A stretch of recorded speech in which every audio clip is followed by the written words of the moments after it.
আরে সুমি, শুয়ে শুয়ে কি করছো তুমি? আরে দেখো না, একটা দারুণ রুম পেয়েছি আর এবার আমার মনটা তৃপ্তি হবে।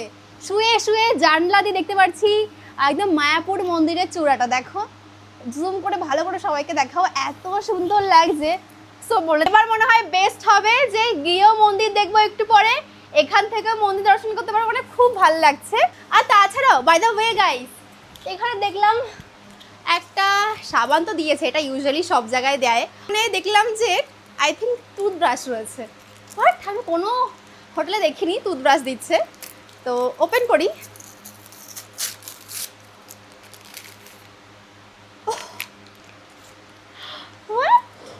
হৃদয়, এ নাও, এক তোমারা এক মেয়েরা।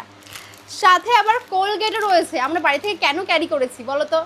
জানলেই হতো এখান থেকে ফ্রি ফ্রি দিচ্ছে, বেশ ভালো কিন্তু। হ্যাঁ, অন্যবার মায়াপুর আসলে যেটা হয় যে কখন মন্দিরে যাব কখন মন্দিরে যাব সেই ব্যাপারটা আসে। বাপরে, বাইরে থেকে গরম হাওয়া আসলো, আরে ওয়েদারটা প্রচুর গরম, যেহেতু আমরা 6th ফ্লোরে রয়েছি।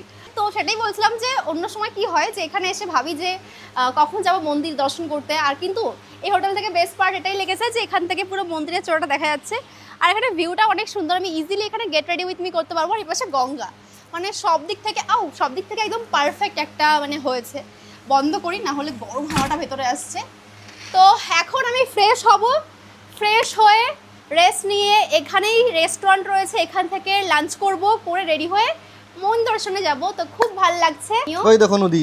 নদী কোথায়? নদী এই দেখো, এই যে দেখা যাচ্ছে, এখান থেকে প্রপার দেখা যাচ্ছে। দেখো, মানে একটা রুমের মধ্যে সবকিছুর ভিউ পাবে। সত্যি তাই, ভাবা আমি অবাক হয়ে যাচ্ছি গো, এত সুন্দর লাগছে। মানে অতবার সুন্দর করে বলবে, অনেকে বলবে এতবার বলছো, সত্যি সুন্দর। একবার তোমরা আসলে জাস্ট প্রেমে পড়ে যাবে। যেটা সুন্দর সেটাকে সুন্দর বলতেই হবে। একদম একদম, ওটাই কথা। তোমার মতন না।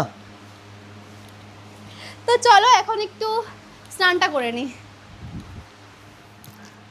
অফ করো, এবার কি করছো?